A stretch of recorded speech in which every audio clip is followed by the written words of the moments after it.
Each year, according to the FBI database, the NCIC database, there's about 400,000 children that are reported missing.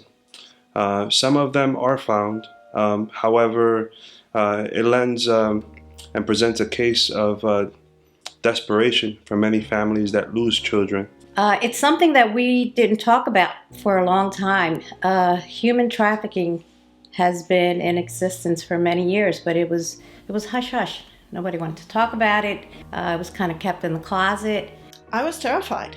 I mean, for the longest time, I suffered from anxiety. For the longest time, I suffered from, what coulda, shoulda. And maybe my kids will probably say now that, Mom, you were way overprotective. But that defines you. That,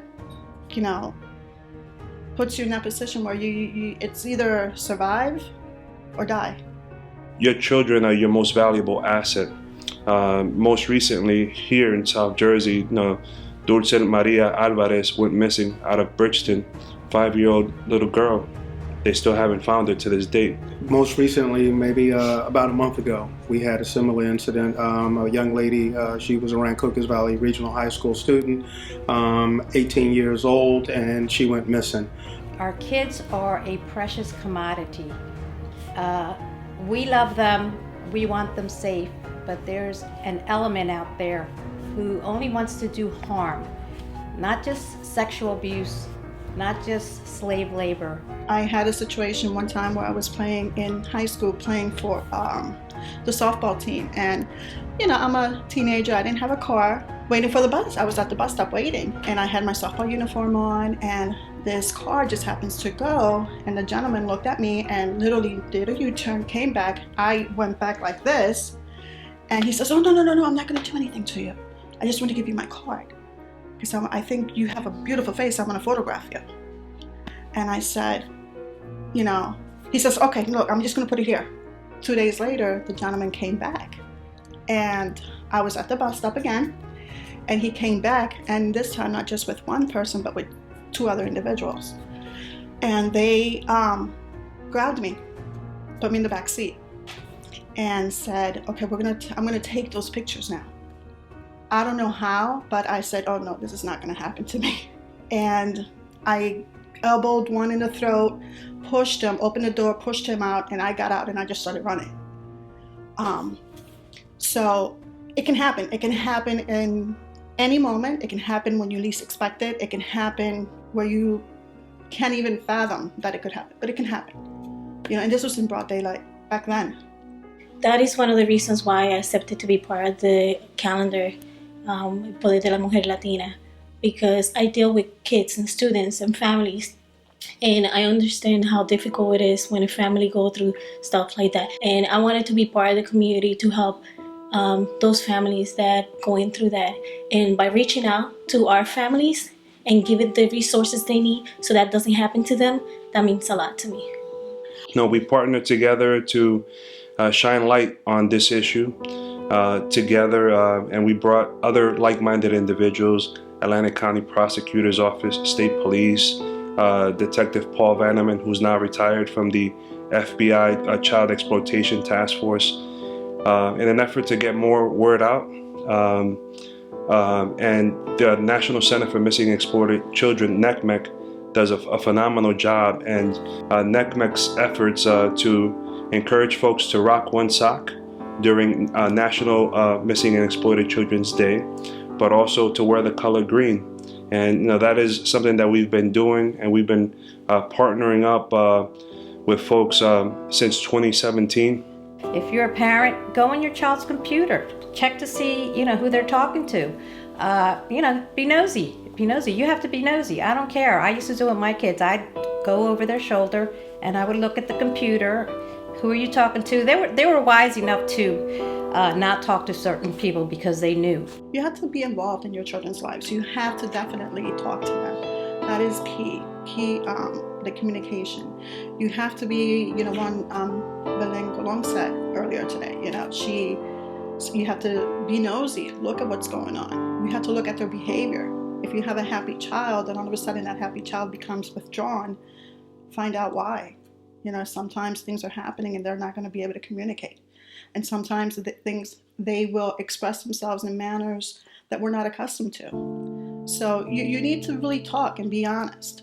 I, for example, with my own children, I have 4, and from a very, very young age, I communicated at their level of the importance of stranger danger, people around you, who good touch, bad touch, etc., just because of what I've lived in my own personal life, that said, no, I'm not going to allow this to happen to my own children.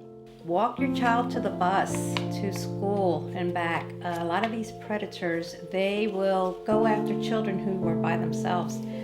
You don't want to send a child by themselves. You don't know who wants to encounter them on the way to and from school. A children's life is very important, and anything that we can do collectively to bring awareness to this issue, to ensure that families arm themselves with the latest and greatest information about social media apps that children download on their phones is critical. And I think that there's a lot to be done. Whoever's looking at this, and then just listen to what we're saying. If anything in your guts you think is wrong, please report that, because it just only takes one. Once one person can get hurt, or one person can get saved by you. And to be advocates, if you will, and make sure that no child is out there. As a father to 5 girls, God's way of ensuring that I had a sense of humor. There's nothing funny about this, but I can't imagine if any of the 5 daughters that I have, or the young ladies that I have associated and called daughters, or I looked at them as daughters. And I've always said that in my role as an advocate, that whoever that I am advancing justice for, that they're all my children.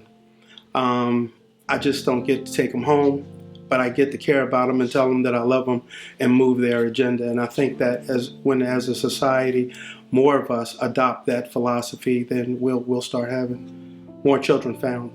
People need to get involved. People need to become aware. And hopefully we can open somebody's eyes and help some children. Welcome to El Poder de la Mujer Latina. I'm the founder, Beatriz Caraballo. We started publishing the calendar, Latina calendar, in 2018, raising public awareness for human trafficking and missing children. There are 127 unsolved cases of missing children in Pennsylvania. There are 57 cases, unsolved cases, of missing children in New Jersey. We are here, and we're thankful to the National Center for Missing and Exploited Children for including us in their Runaway Train campaign to bring about public awareness of missing children. And we're hoping that this video and all this information that we've given you today helps you to stay alert, to keep your children protected. Teach them from their start how to stay protected when they're not with you. Because not all the times they're going to be with you. They have to go to school. They have to go to daycare. They have to go to a babysitter. I have 4 grandchildren. I protect them with all my heart. And their parents protect them with all their hearts. And we teach them what's good and what's bad, because you can't leave the bad out.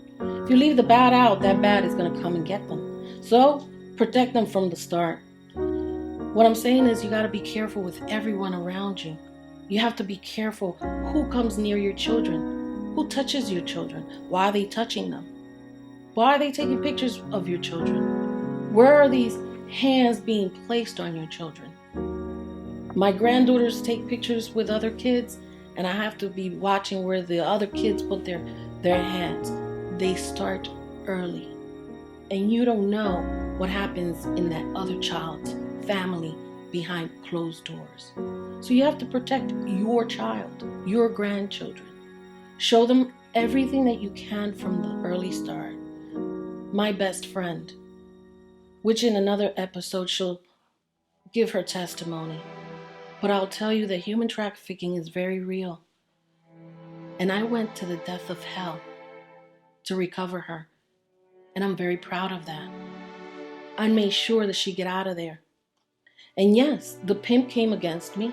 And yes, the pimp tried to attack me.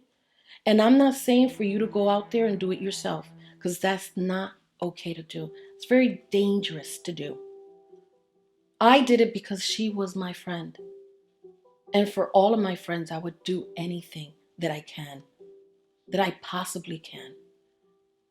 I want to thank the National Center for Missing and Exploited Children for including us in all their campaigns and for allowing us this invitation to be part of the Runaway campaign. Here in October and November and in December, this video will be out. I want you to listen to all the information. And if you know of anyone, you get a glimpse of a child that you think might be abducted, might have been kidnapped, might have been out of place for whatever reason, call 911. Very simple. Call 911. I know truck drivers do it. They have their radios and they talk to each other. As parents, we can do it. It's just a very simple step. You think the child doesn't belong to that individual? Call 911. You don't have to tell them your name. Call 911. Call the National Center for Missing Children and report it as well. And I want to thank our producer and everybody that has been involved today, because this human trafficking and missing children is a very important topic that does not need to die. We need to keep it alive so that we can continue to bring back home all those missing children. Thank you.